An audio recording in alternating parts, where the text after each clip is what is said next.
বাংলাদেশ যখন ফুল মেম্বারশিপ পায় এবং টেস্ট স্ট্যাটাস পায় তখন বাংলাদেশ জাতীয় স্টেডিয়াম ছাড়া বাংলাদেশে আন্তর্জাতিক ক্রিকেট খেলার উপযোগী আর একটা মাঠও ছিল না। আমরা চেষ্টা করব অ্যাটলিস্ট 5টা মাঠ, সেটা হচ্ছে ফতুল্লা 2টা মাঠকে ঠিক করা, পূর্বাচলে 2টা মাঠ এবং বরিশালের মাঠটা, এই 5টা মাঠকে 1 বছরের মধ্যে ক্রিকেট খেলার মধ্যে যেন আনতে পারি আমরা, সে পরিকল্পনা আমরা করতে যাচ্ছি। আমি মনে করি আমাদের যেই 16 কোটির দেশ, সেখানে প্রচুর আরও ভালো খেলোয়াড় তৈরি হবে। প্রথমে আমি আপনাদের একটু পিছিয়ে নিয়ে যাই। বাংলাদেশ যখন ফুল মেম্বারশিপ পায় এবং টেস্ট স্ট্যাটাস পায় তখন বাংলাদেশ জাতীয় স্টেডিয়াম ছাড়া বাংলাদেশে আন্তর্জাতিক ক্রিকেট খেলার উপযোগী আর একটা মাঠও ছিল না। ধরে নিতে হবে যে বাংলাদেশ কোথা থেকে শুরু করেছে। এর সাথে যদি আমরা পার্শ্বিক দেশগুলো দেখি, শ্রীলঙ্কা, ইন্ডিয়া, পাকিস্তান যদি ধরি, সেখানে ব্রিটিশ সাম্রাজ্য যেভাবে কাজ করেছে এবং তারা ক্রিকেটটা তাদের নিজস্ব রাজকীয় খেলা ছিল এবং সেভাবে তারা অনেক মাঠ করেছে। আপনি কলম্বোতেই প্রায় 10-11টা মাঠ আছে। কি ওই মাঠগুলো হচ্ছে ক্লাবের সাথে, সিঙ্গালি স্পোর্টস ক্লাব, তার সাথে একটা ক্রিকেট মাঠ। আপনি সিসিসি যে কোল্ড ক্লাব, ওদের সাথে একটা মাঠ, তো এই পিসারা মাঠ। তো ওরা এভাবে ওই তাদের আনন্দের জন্য ক্লাবের সাথে তারা মাঠগুলো করেছে, সেটা কিন্তু বাংলাদেশ পায়নি। ইন্ডিয়াতে সিসিএফসি আছে, জিমখানা আছে, পাকিস্তানও সেটা রয়েছে। তো সেক্ষেত্রে যদি ধরেন আমাদের অবস্থানটা এটাই ছিল, আমরা অনেক কষ্টে এম এ আজিজকে সেকেন্ড ভেন্যু হিসাবে আমাদের টেস্ট সিরিজ শুরু করি।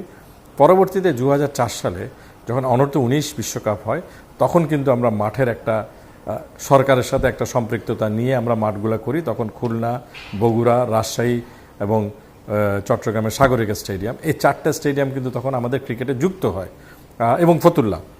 তো এই জিনিসগুলো যখন যুক্ত হয় এক একটা ইভেন্টকে ঘিরে, সেটাকে কিন্তু এরপরে খুব একটা যে হয়েছে তা না, আর একটা মাত্র স্টেডিয়াম আমরা যুক্ত করেছি, যেটা সিলেট, এবং সেটারও সম্পৃক্ততা এসেছে টি-20 বিশ্বকাপকে ঘিরে।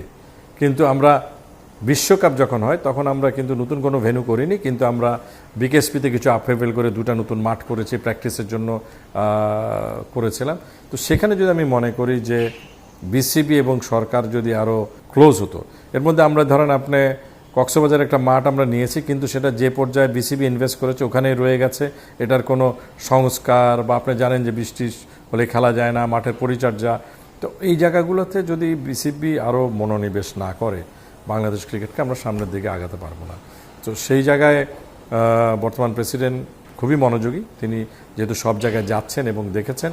আমরা চেষ্টা করব অ্যাটলিস্ট 5টা মাঠ, সেটা হচ্ছে ফতুল্লা 2টা মাঠকে ঠিক করা, পূর্বাচলে 2টা মাঠ এবং বরিশালের মাঠটা, এই 5টা মাঠকে 1 বছরের মধ্যে ক্রিকেট খেলার মধ্যে যেন আনতে পারি আমরা, সে পরিকল্পনা আমরা করতে যাচ্ছি।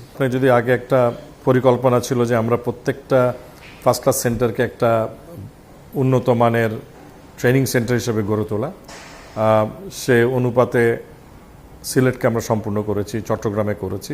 ইতিমধ্যে আমরা যতগুলো ইনডোর ফ্যাসিলিটি আমাদের ছিল সেগুলোকে আপগ্রেড করার জন্য অস্ট্রেলিয়া থেকে নতুন মতো টার্ফ এনেছি, সেটা ইনস্টল হবে আগামী মাসের মধ্যে।